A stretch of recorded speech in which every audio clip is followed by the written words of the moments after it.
Picking a battery charging module can be tricky. Let's break down 4 popular options to make it easy. So which one is right for you? This is a huge decision for any project. Let's figure it out. Okay, here are our 4 contenders. Each one's a little different and built for a specific job. First up, the one you've probably seen everywhere, the super reliable TP4056. This thing is the workhorse for most hobby projects, and for a very good reason. It's got easy USB input, it's cheap, and it's perfect for single-cell lithium batteries. You can't go wrong. But what if you need more juice? Or you need to charge way faster? Well, meet the TP5100. This is your go-to for bigger battery packs or when you just can't wait around for a charge. And the big deal here, a full 2 amps of charging current. We're talking double the speed. Plus, it handles 2 cell packs and a huge voltage range.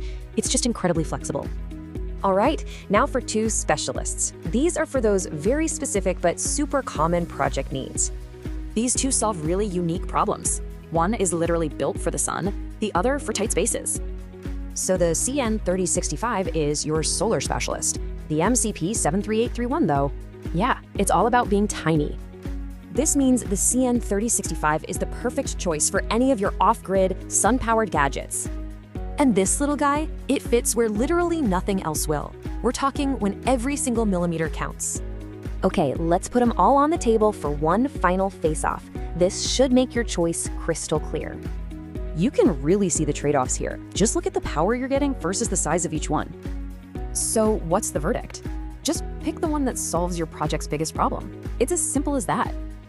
Now you know which one to pick. The only question is, what awesome thing are you gonna build?